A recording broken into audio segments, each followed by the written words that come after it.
Bismillahirrahmanirrahim. Qala musannif rahimakumullah wa nafa'ana bihi wa bi ulumihi fid dharain amin ya rabbal alamin. Subhanaka la ilma lana illa ma 'allamtana innaka antal alimul hakim. La haula wala quwata illa billahil aliyyil azim. Ya wa anna lil alami. Ini lanjutan dari pembahasan soal prinsip-prinsip memahami martabat 7. Jadi kalau paham betul uraian yang disampaikan oleh mu'alif, itu insya Allah terhindar dari pemahaman yang menyimpang. Karena banyak orang yang memahami martabat 7 ini dengan beragam pemahaman, sehingga potensi untuk salah paham itu cukup tinggi. Karena itu Syekh Muhyiddin Ibn Arabi menjelaskan bahwa untuk memahami ilmu-ilmu batiniah ini itu harus memiliki tiga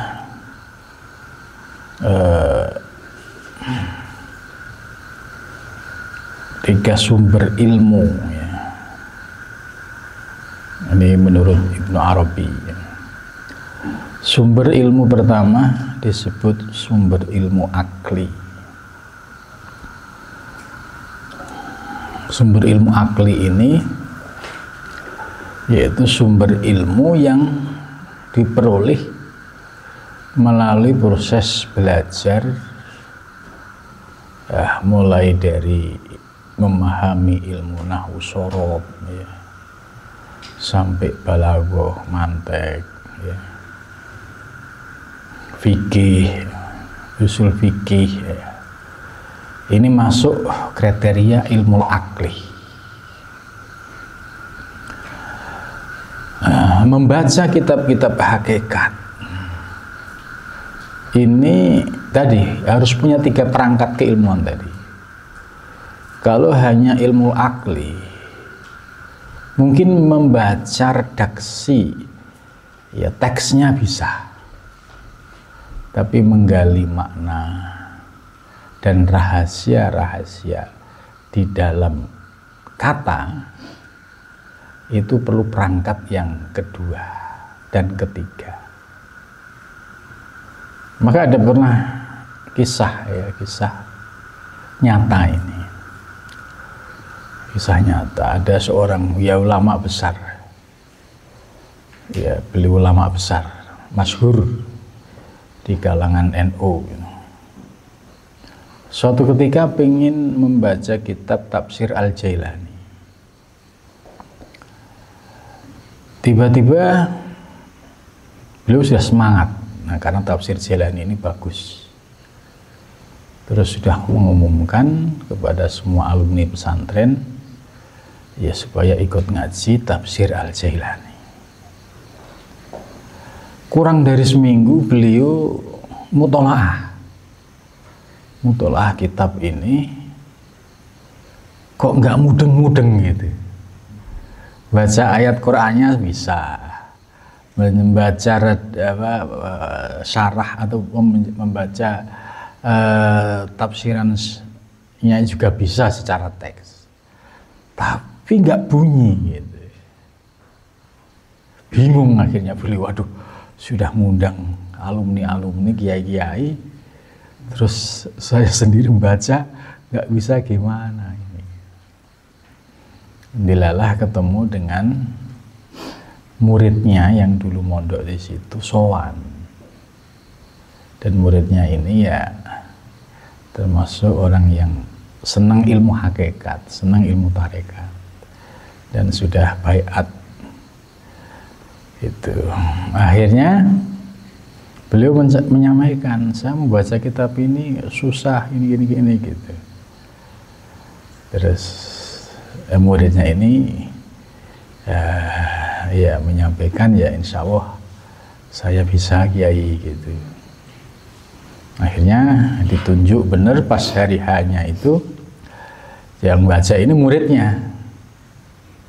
Nah, ketika muridnya baca itu ya memang bisa mengakses tadi sumber ilmu yang tidak nampak ya, yang sumbernya dari ilmu sir, ilmu asrar. Di situ kiai tersebut nangis gitu ceritanya itu, nangis ya Allah, ternyata wa fauqa kulli ilmin alim itu.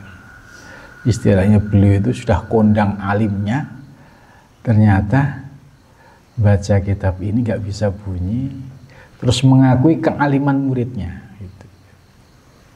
gitu. Maka perangkat yang kedua itu yang disebut ilmu ahwal. Ilmu ahwal ini ilmu yang dihasilkan dari proses riyadhah mujahadah. Gitu. Kalau mau belajar memahami ilmu hakikat, ya harus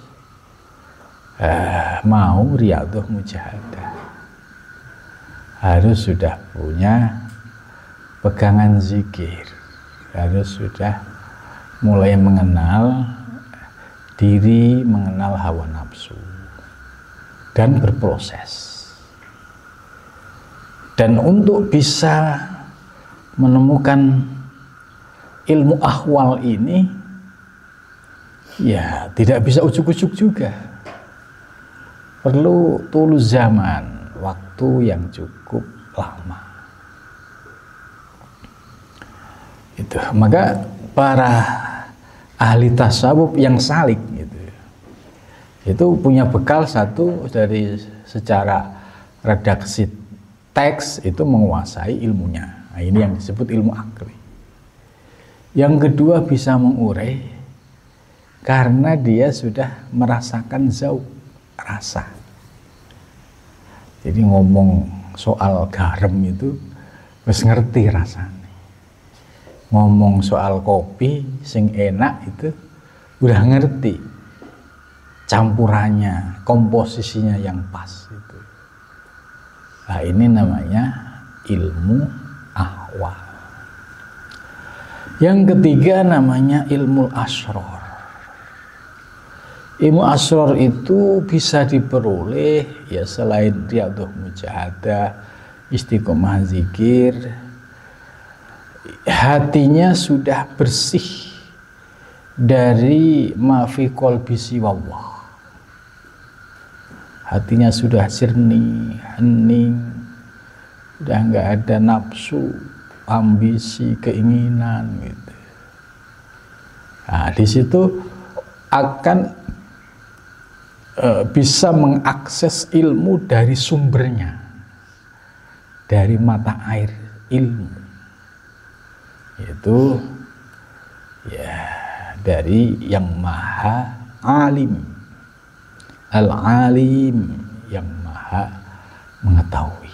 Lah, ilmu asrar ini ya keunikannya itu terkadang nyari referensinya nggak ketemu, tapi seorang salik yang berproses ini itu bisa mengurai gitu. Jadi artinya punya akses ke sumber ilmu. Kok bisa jelasin begini ya, oh kok ketemu begini gitu. Nah itu sudah terbuka dari ilmu asrornya. Dan ini nggak bisa dicari dengan pendidikan formal gitu. Misalkan S1, S2, S3, apakah ilmu asrar, ilmu ahwal itu merasakan? Belum tentu.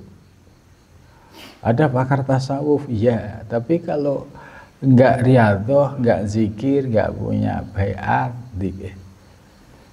itu ngomongnya muter-muter gitu. Jadi apa yang dipahami sesuai dengan imajinasinya. Kalau ilmu ahwal kan, sufi ini apa yang dirasakan itu dia sudah merasakan gitu. Nah, sedangkan yang ilmu asrar ini adalah ilmu-ilmu yang sifatnya rahasia ketuhanan gitu.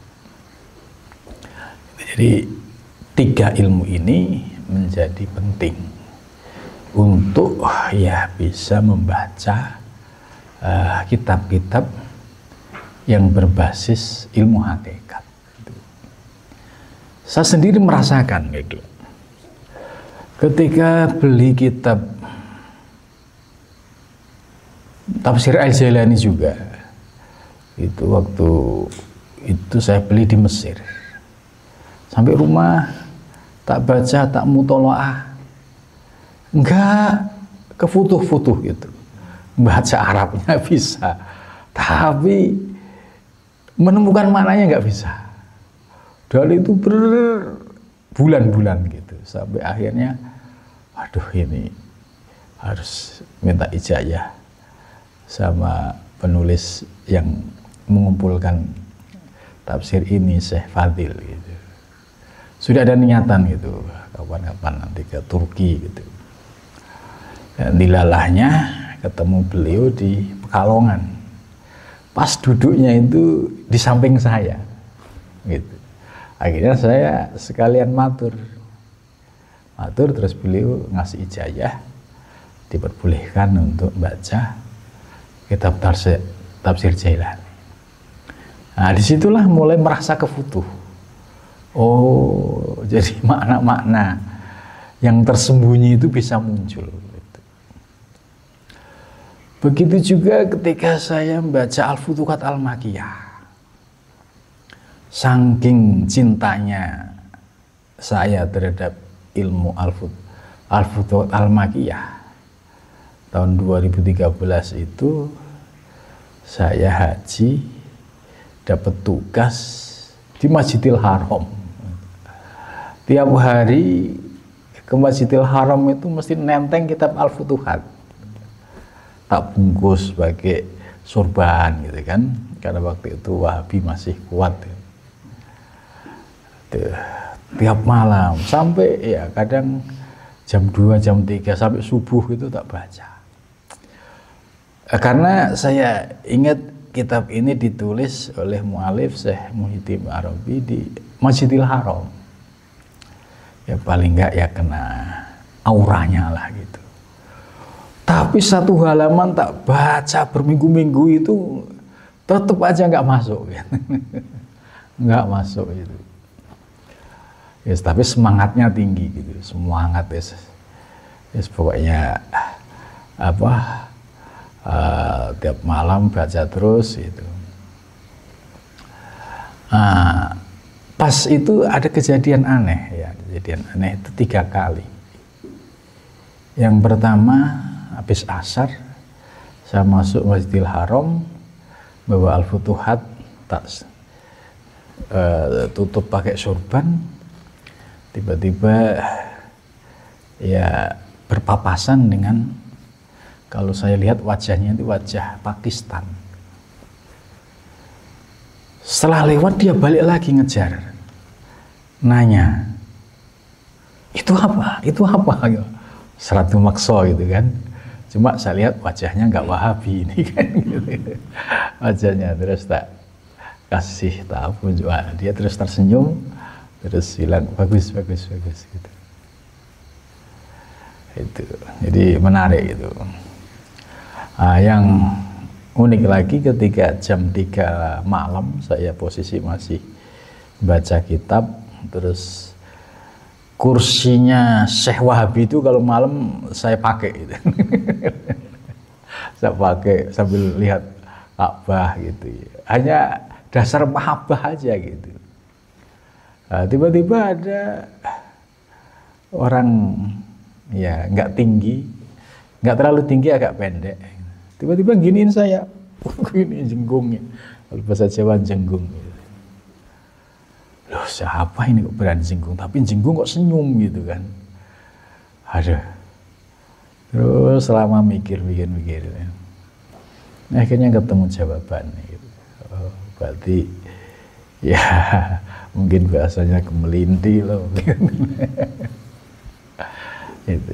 Jadi memang di zona Masjidil Haram ya banyak walinya gitu. Ini ketemu wali-wali yang martabatnya tinggi kan, di Jinggung tok itu udah lumayan nih gitu ya. Itu. Nah yang terakhir istimewa lagi itu pas mau pulang. Jadi habis tawaf wada terus sholat 2 rakaat. Pas sholat rakaat akhir itu saya menyaksikan bayangan orang berjubah lewat di depan saya, dan jubahnya bukan jubah Arab itu. Saya sholat normal sampai selesai. Loh, siapa tadi itu? Kok apa nancep banget itu? Wah, pandangan apa? Ternyata pakaiannya bagian mu'alif kitab Al-Futuhat. Tak cari tak kejar nggak ketemu setelah salam itu. Jadi ini apa? Memang agak unik ya di ilmu-ilmu hakikat ini gitu. Ya kita kembali ke pembahasan ini.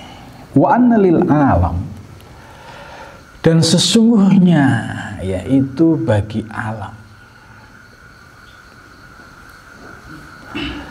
ya salah satu mawatina itu. Kalau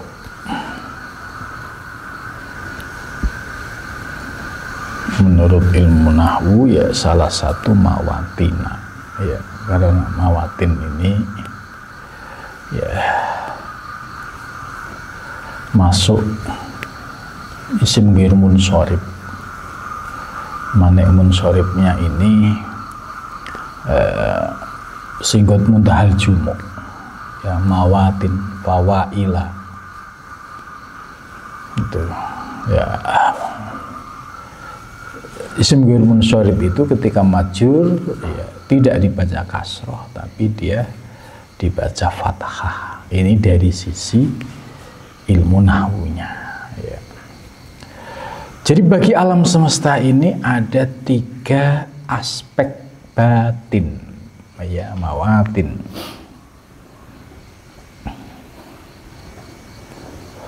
Mawatin atau di sini ya santri ngasih makna nggon. Nggon itu tempat. Nggon itu tempat.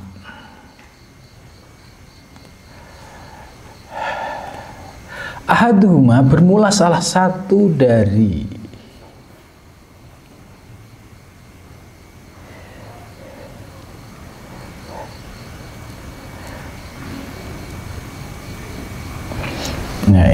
ini ahaduhuma ya. Kalau di sini kalau posisi sebagai apa peneliti itu ada ruang untuk mengoreksi. Jadi sebenarnya ahaduha ya. Kalau huma itu huma lari kemana ini di teks sebelumnya nggak ada, karena di bawahnya wasaniha itu. Ini istilahnya ada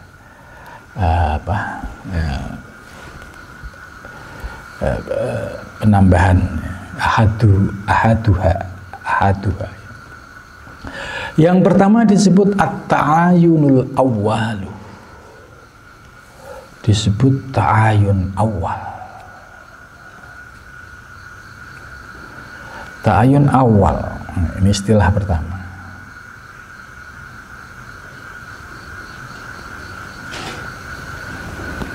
Wa yusamma, dan disebut apa ta'ayun awal, wa yusamma, dan disebut apa fi di dalam ta'ayun awal, yaitu disebut su'unan dzatiyan.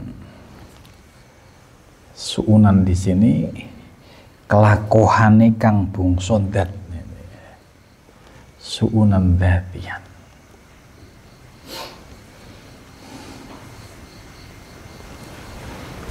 Ya, nanti kita baca dulu, nanti saya jelasin. Wasaniha, bermula yang kedua dari 3 mawatin tadi. At-ta'ayun sani, bermula ta'ayun yang kedua.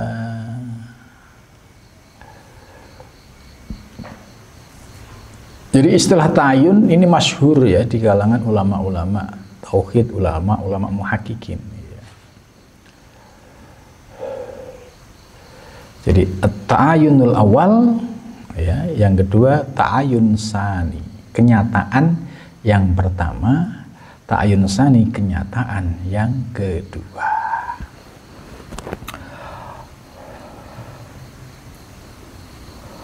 Wa yusamma, disebut fihi di dalam ta'ayun sani a'yanan sabitan, yaitu dengan a'yanan sabitan.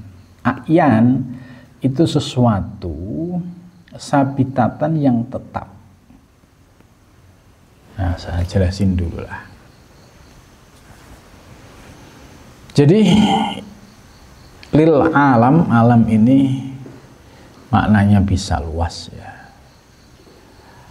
Alam semesta itu ada 2, alam shogir dan alam kabir ya. Alam kabir itu alam besar, disebut dengan makrokosmos. Itu alam besar. Terus diri kita sebagai insan ini juga alam ya. Konstruksi diri kita ini, lahir batin ini juga disebut alam shogir, disebut mikrokosmos. Itu. Jadi untuk mengenal Tuhan gitu, ya tidak usah melihat keluar diri ke alam besar, nggak usah. Tapi lihatlah ke dalam diri. Ya, dirimu ini sudah alam shogir gitu. Miniatur alam semesta itu ada pada dirimu. Gitu. Nah, ternyata alam dalam pengertian ya wujud diri kita ini prosesnya ya ada 3 tadi. Yang pertama disebut ta'ayun awal. Yang kedua disebut ta'ayun sani ya. Dan yang ketiga disebut dengan kharij atau disebut a'yanan kharijian. Nah, ini apa maksudnya itu? Jadi maksud ta'ayun awal itu adalah kejadian yang pertama. Ya, kalau kita buat analog yang gampang dipahami, itu kapas itu. Ya, ini ada jaket, ini ada baju, ini ada sarung. Unsur dasar dari semua wujud ini ternyata berasal dari kapas.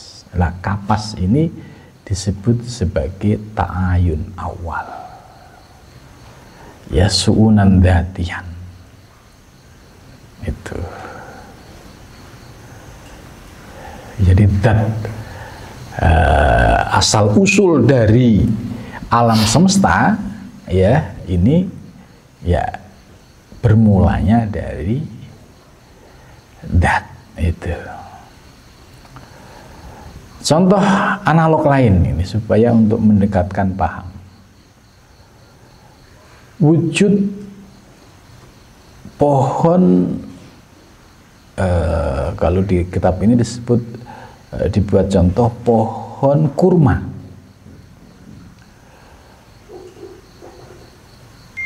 Pohon kurma itu ya ketika pada posisi ta'ayun awal itu apa bentuknya? Yaitu berupa biji. Itu.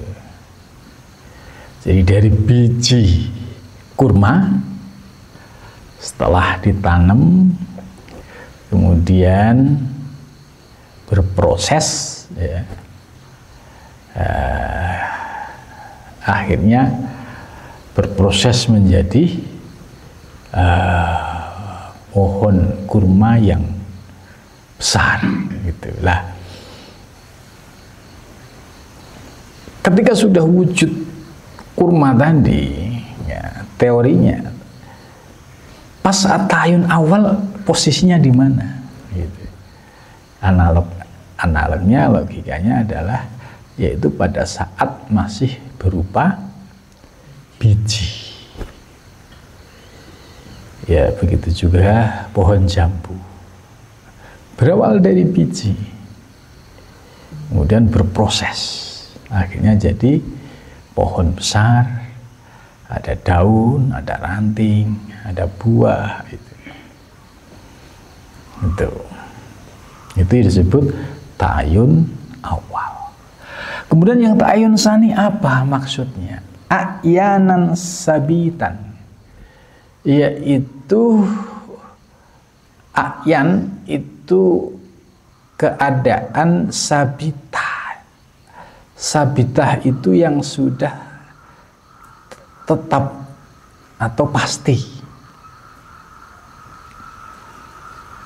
ya. Jadi kalau kita analogkan tadi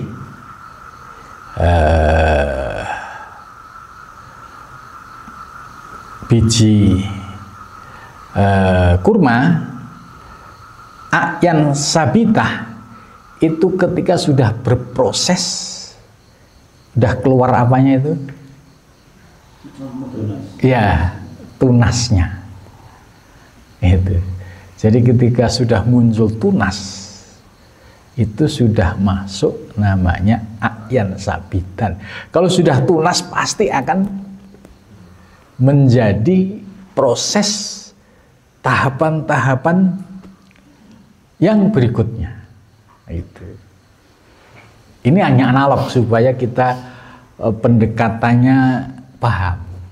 Nah, terus sekarang kaitannya dengan kita, gitu. Ya, wujud kita. Pada saat ta'ayun awal itu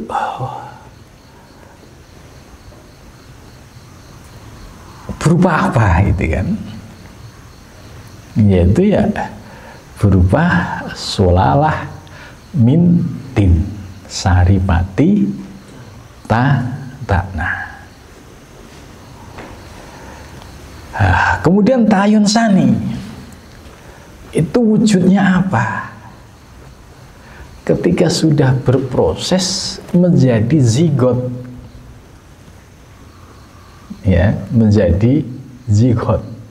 Kalau hanya sperma kan belum tentu jadi wujud.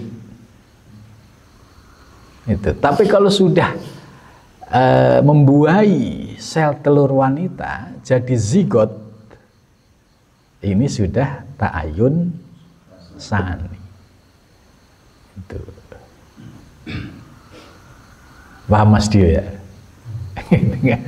Ini sudah karena kalau hanya sperma itu kan ada 300 juta sel, itu pun yang jadi satu. Nah itu kalau yang jadi kita, berarti kita ini sudah terpilih gitu, dari 300 juta sel telur. Itu. Nah, Setelah terpilih berhasil membuahi, jadilah zigot, ya. Zigot berproses, nutfah, alaqah, mudghah. Ya, ini kan teori Al-Quran itu kan sudah ada. Yaitu disebut yaitu dengan ta'ayun sani. Yaitu berupa a'yanan sabitah.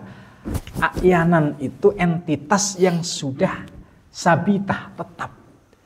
Tetap itu artinya dia yang nanti akan berproses untuk tahap-tahap berikutnya. Kalau sudah menjadi zigot, sudah pasti dia akan berproses nutfah, alaqah, mudghah. Itu kan? Kalau sudah tadi biji sudah tunas, itu pasti akan berproses berikutnya itu. Nah, wasalisuha, dan bermula yang nomor 3-nya fil kharij. Kharij itu dia kalau makna aslinya keluar. Kharij itu ya sebuah entitas yang sudah mulai nyata. Yusamma fihi a'yanan kharijian, yaitu disebut sebagai a'yan entitas kharijian. Kharijian itu yang sudah berupa secara fisikly. Gitu. Jadi kalau tunas sudah berproses menjadi muncul kayak apa calon apa ini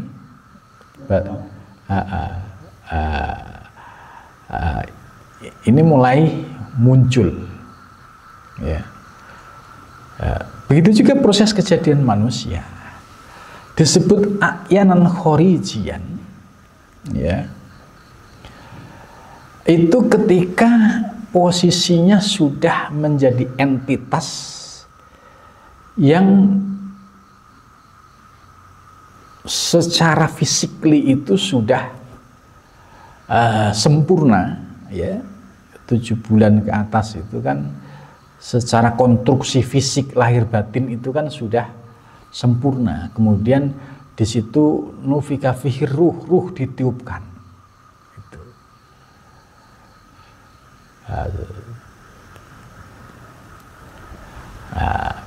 Akhirnya lahirlah jabang bayi. Nah, itu sudah tahapan masuk a'yanan kharijian, entitas yang sudah nyata secara bentuk fisiknya. Itu kan ternyata kan prosesnya panjang dari fisik jasmani, fisik di wilayah alam rahim ibu, terus mundur ya zigot, mundur lagi sulalah mintin. Itu.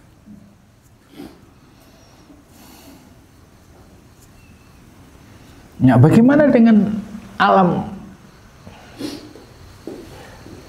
semesta yang bermakna alam semesta, alam yang bermakna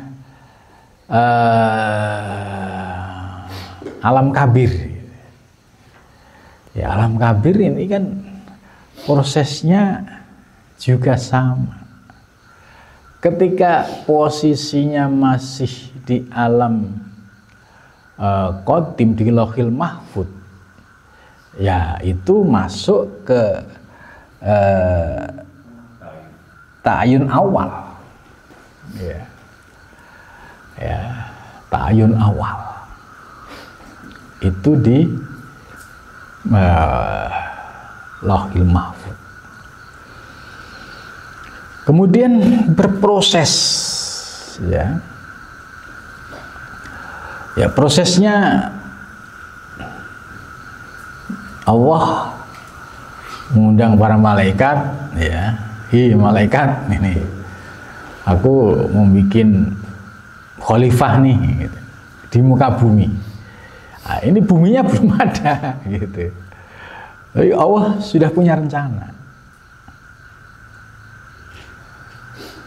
Nah, terus malaikat ya merasa selama ini nggak ada saingannya gitu kan, terus ya merasa ahli ibadah dan bahkan puluhan tahun, ratusan tahun ya agak sedikit cemburu gitu dengan rencana Allah yang akan menciptakan khalifah di muka bumi. Jadi malaikat sempat protes, Allah paling-paling nanti ya bunuh-bunuhan gitu, saling menumpahkan darah gitu. Jadi malaikat sedikit protes, salah paling ya. Tapi Allah menjawab, ini alamu malah ta'lamu, nih kan malaikat, aku lebih tahu dari ente gitu kan. Itu. Nah kemudian berproseslah Allah menciptakan Adam. Wa id qulna lil malaikati isjudu li Adama fasajadu illa iblis. Ketika Adam sudah diciptakan, semua disuruh sujud. Ya. Semua sujud. Tapi ada yang nggak mau sujud. Illa iblis, yaitu kecuali iblis. Ya, di dalam kitab Syairus Salikin nama iblis ini ya namanya Ajazil. Jadi Ajazil ini ya juru kuncinya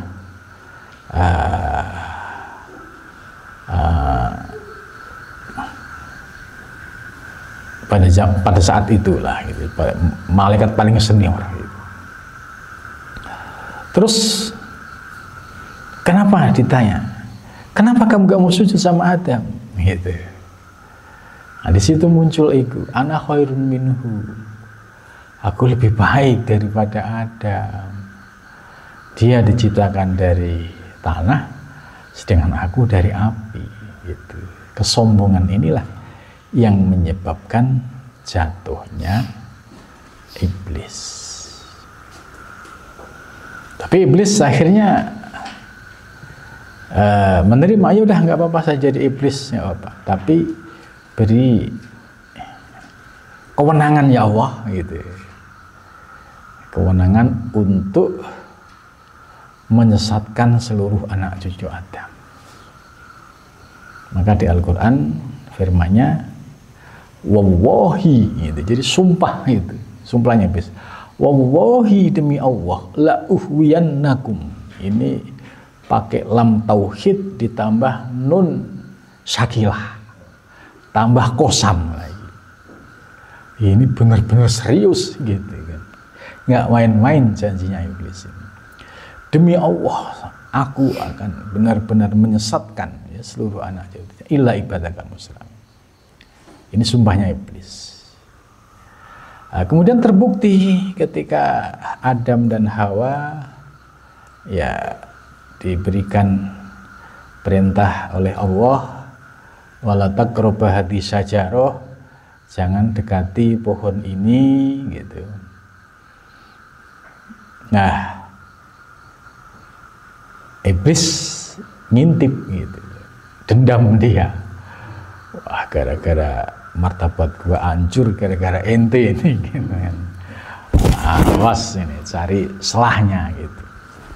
Nah, wala taqrabu hadhihi syajarah ini bahasa Al-Qur'an yang sangat sopan dan halus. Ya. Nah, coba kita pakai sedikit akal kita yang agak kritis itu. Jadi ini bukan makna hakiki ya, ini makna majazi. Kalau hanya diperintah tidak mendekati pohon tok gitu ya, itu siapapun tuh bisa gitu. Mas Ajis, jangan dekati pohon ini ya. Ya gampang, oke. Kalau hanya diperintah untuk tidak dekati pohon, siapa sih pohon, menariknya pohon gitu kan? Kan nggak ada godanya gitu. Nah, ini ada makna di balik itu. Ya, maka ini makna majaz. Jadi Al-Quran itu menggunakan bahasa tinggi. Sebab kalau divulgarin ya nanti ya Al-Quran begini gitu kan. Tapi dengan bahasa tinggi yang bisa memahami ini ya hanya orang ahli sastra, ahli balaghah. Itu. Nah, kalau hanya modelnya terjemahan ya pasti ya dia janganlah dekati pohon ini gitu. Nah, godaan terbesar ketika ada dua makhluk laki-laki dan perempuan, godaannya yaitu ada pihak yang ketiga. Nah, pihak yang ketiga inilah iblis provokasi. Ya, udah gitu kan. Nah, di situ muncul syahwat. Ya, karena kan normal. Adam laki-laki, Hawa perempuan. Itu. Terus diprovokasi, gitu kan? Iblis kan dendam dia. Sikat aja, nggak ada orang ini, gitu kan? Itu. Hawa, ya sama, ya cocok juga, gitu kan? Karena dua-duanya dikasih perangkat syahwat tadi itu. Akhirnya ya terjadilah. Ini makna majazi yang sangat lembut dan ya hanya bisa dipahami orang yang bisa mengaitkan makna yang tersembunyi, ya makna malfud dan makna yang makna mahfud, makna tekstualnya dan maknawi yang itu tersembunyi gitu. Kan menurut saya kalau hanya dilarang deketi pohon itu ya siapapun itu ya gampang. Iblis menggoda udah deketi. Kita sudah bisa jawab menariknya apa sih pohon itu kan. Tapi kalau dimaknai wala takrobahi, kamu berdua jangan dekati hadis sajaroh. Sajaroh ini ya memiliki makna simbolis. Maka godaannya kalau laki-laki dan perempuan ya sudah berdua, ya ketiganya adalah iblis gitu, dan akhirnya terjadi. Lah, karena terjadi itu maka akhirnya Allah ya duka marah lah gitu. Sampai akhirnya Adam dan Hawa diusir dari surga.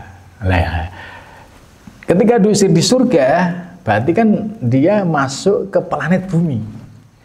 Planet bumi ini yang disebut A'yan Sabitan. Nah, A'yan Sabitan. Kalau yang masih di surga tadi, itu namanya A'yan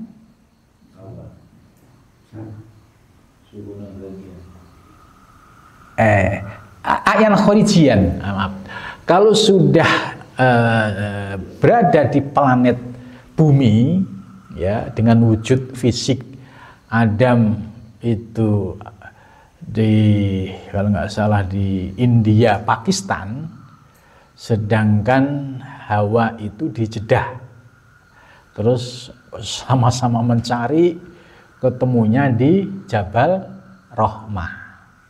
Itu Jabal Rahmah. Nah, ini kan sudah masuk yang namanya A'yan Khorijian. Itu. Kalau dialog peristiwa tadi ada di A'yan Sabitan. Nyata di situ dialog itu. Maka akhirnya Adam dan Hawa, Rabbana dhalamna anfusana wa illam taghfir lana wa tarhamna lanakunanna minal khasirin. Ini doa sebagai penyesalan Adam dan Hawa terkait dengan perbuatan yang dilakukan karena melanggar tadi. Gitu. Jadi kita bisa memahami. Kalau hanya dilarang mendekati pohon gitu, terus ternyata dideketin, kok sampai doanya menyesal gitu kan. Ya, maka tafsiran yang lebih relevan dari sisi maknawi yaitu tadi ya, berkaitan dengan dua anak manusia, laki-laki perempuan yang sudah dibekali syahwat, ya, kemudian ada pihak ketiga yaitu iblis memprovokasi gitu, alas kayak itu ya kan gitu kan, kejadian gitu, barulah Rabbana dzalamna anfusana. Ini kalau kita memahami alam kabir ya dari teori tadi a'yan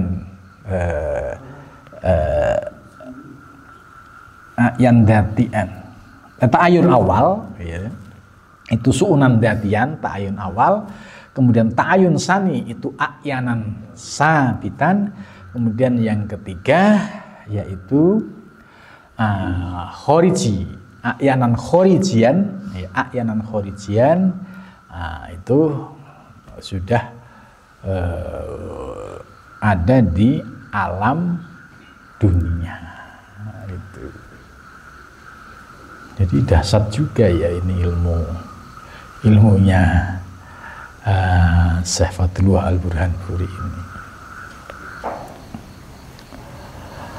Wa annal a'yan as-sabitah ini, dan bermula dan sesungguhnya a'yan sabitah ya, a'yan sabitah itu a'yan yang kedua tadi, a'yan esensi apa itu, sesuatu yang sudah nyata, sesuatu yang sudah nyata dan pasti,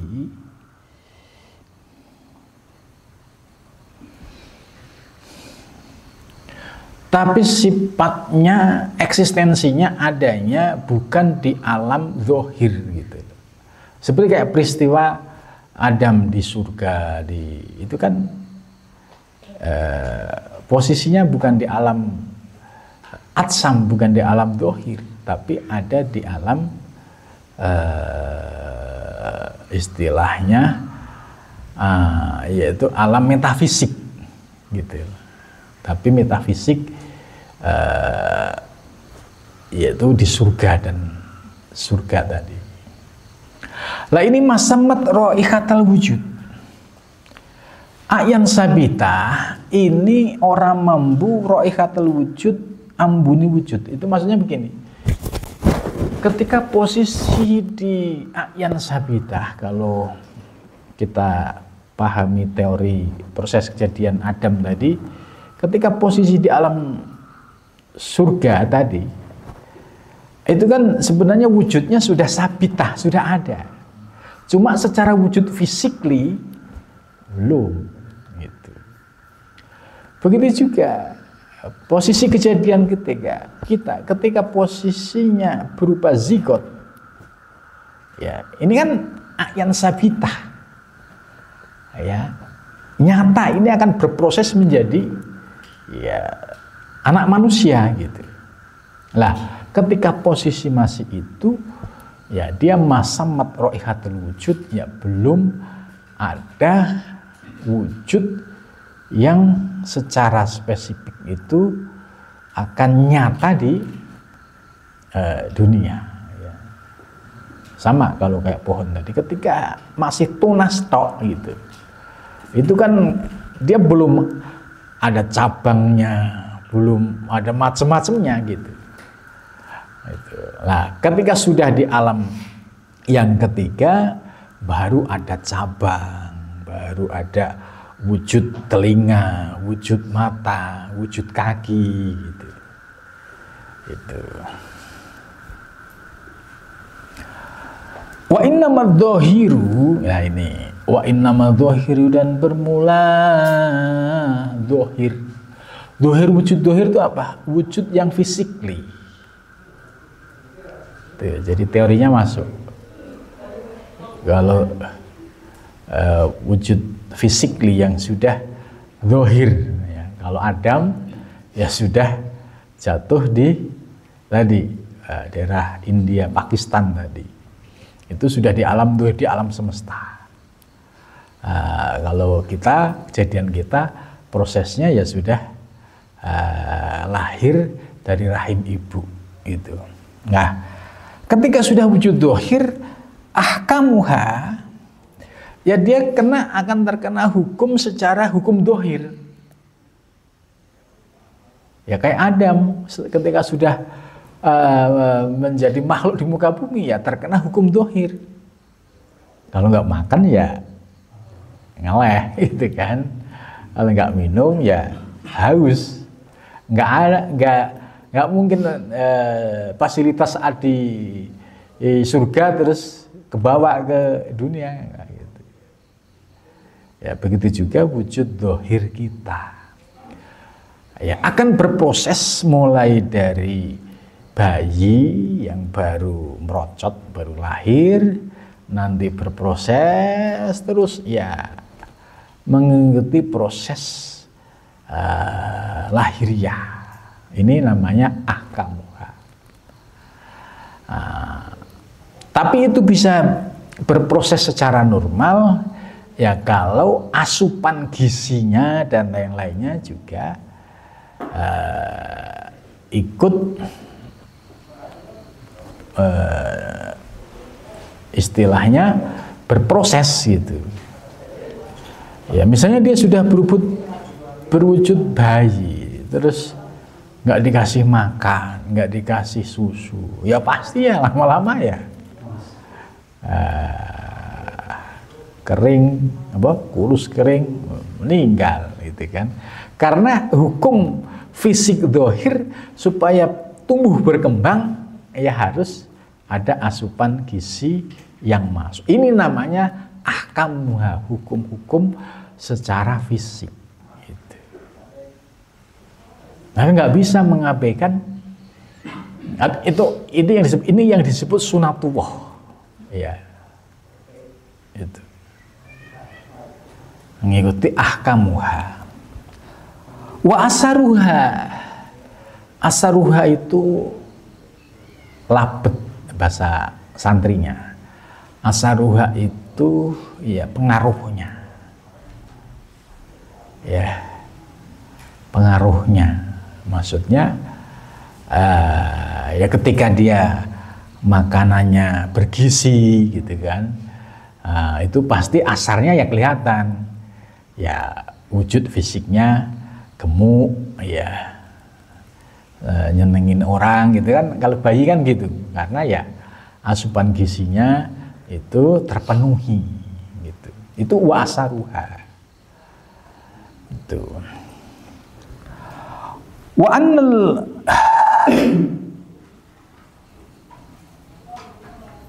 mudrok wa annal madrok awalan fi kulli syai'in wal wujud.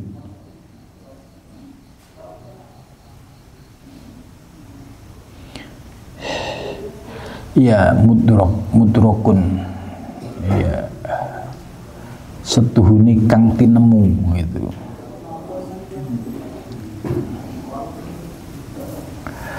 Nah, kalau masdarnya itu idrok. Nah, makna idrok itu juga sering dipakai oleh ulama-ulama muhaqqiqin. Idrok itu ya berkaitan dengan pengalaman yang dirasakan ya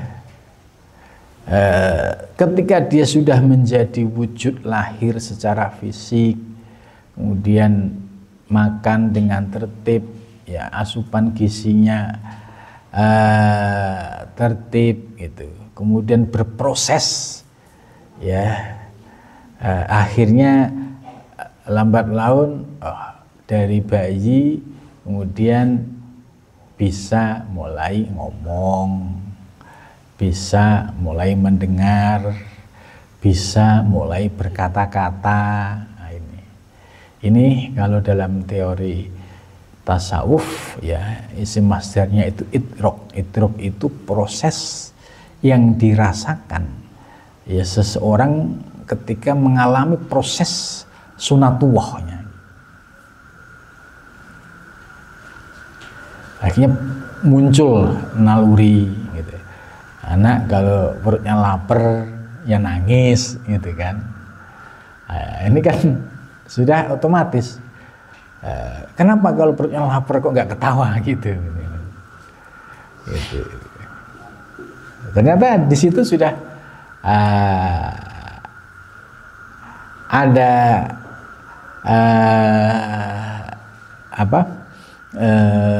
perasaan-perasaan yang sudah mulai dirasakan, seneng, senyum, gitu kan, lapar, nangis. Ini kan bahasa-bahasa anak. Lah ini sudah yang namanya sudah merasakan idrok, proses yang dia rasakan. Awalan, pada awal, fi kulli syai'in, pada tiap sesuatu, wal wujud, yaitu wujud, biwasitoti, dengan lantaran yudriku, yang dirasakan ya, dzalika, tersebut, apa, syai'un, sesuatu. Kanuri, seperti cahaya, bin nisbah, dengan nisbah, ila syairil akwan, kepada seluruh akwan. Akwan jamaknya kaun. Kaun itu alam, akwan itu ya berarti semesta.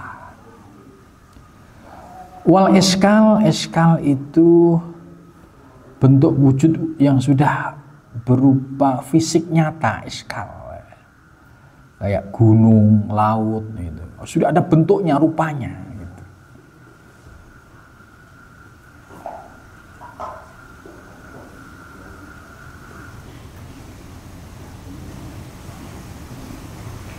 Wali asri dawami zuhur, dan karena kelanggengan zuhur ya, zuhur itu nyata ya, karena sudah berbentuk wujud physically ya. Ini kan duhur ya, kita ini sudah duhur nyata, bukan duhur waktu sholat duhur ya. Duhur itu maknanya wujud yang nyata. Alam semesta itu duhur gitu. Atau madhar ya. Kita ini sudah duhur gitu. Wasiddatihi, dan bangetnya nyata. La ya'lamu, tidak mengetahui, hadal idrok, yaitu idrok, pengalaman ini ya, ilal khawas, kecuali orang-orang yang khusus. Nah, ini udah ketemu. Jadi maksudnya gini ya, kita melihat ke dalam diri kita yang prosesnya tadi, mulai dari sulalah mintin, kemudian zigot, nutfah, alaqah, mudghah, sampai nufika fihi ruh, sampai menjadi ya janin yang sudah sempurna, kemudian keluar ya, jadilah bayi gitu. Ya. Setelah dia berproses sampai dari bayi, kemudian menjadi anak-anak, kemudian menjadi remaja, dewasa gitu. Terus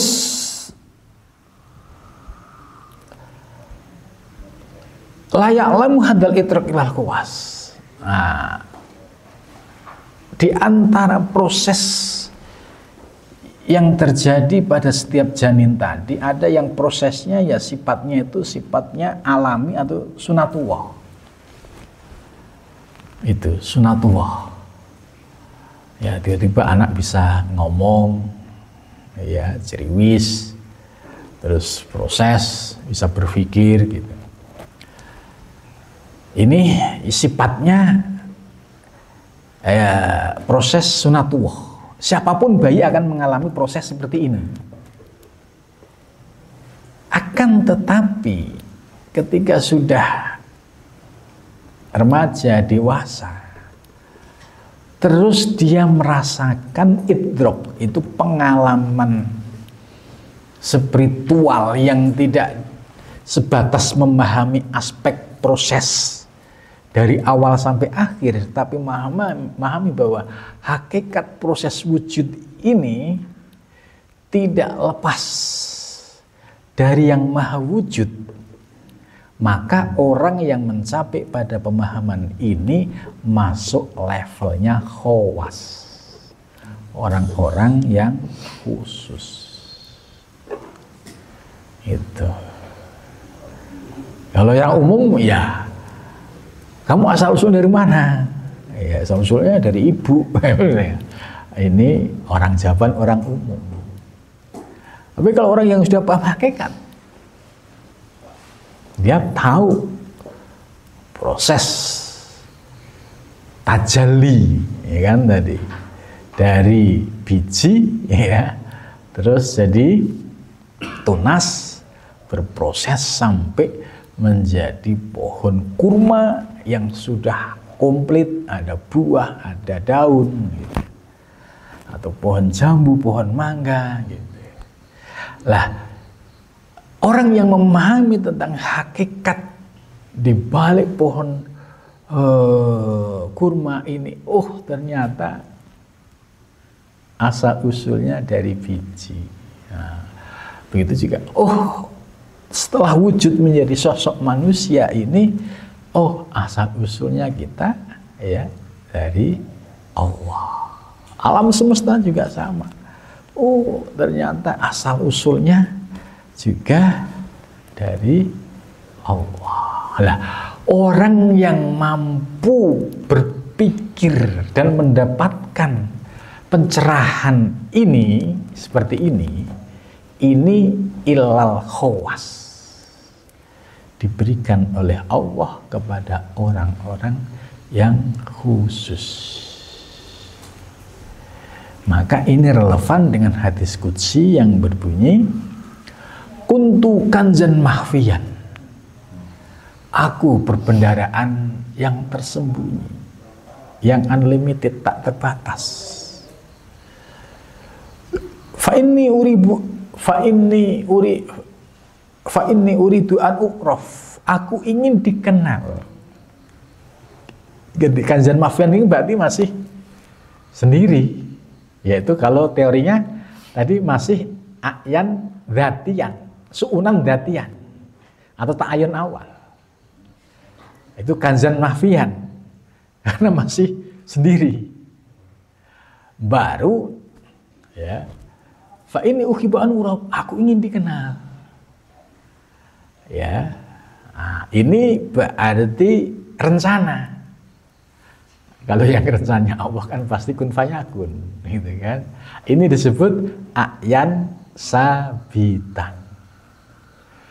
Setelah itu ternyata Allah menciptakan alam semesta, termasuk di dalamnya ada namanya makhluk, ada namanya insan, ada namanya hamba. Maka fa inni uhibbu an u'raf, ya bukan uridu. Fa inni uhibbu an u'raf, aku ingin dikenal. Fa inni uhibbu, aku ingin an u'raf, untuk dikenal. Terus fa khalaqtul khalqa, aku ciptakan makhluk. Kan makhluk alam semesta maupun alam diri kita. Nah, terus di situ fabi ya'rifuni, maka fabi ini adalah ilal khawas. Fabi dengan anugerahku, gitu, dengan kehendakku, gitu. Ya'rifuni, dia akan mengenal aku, gitu. Maka connect hadis qudsi tadi dengan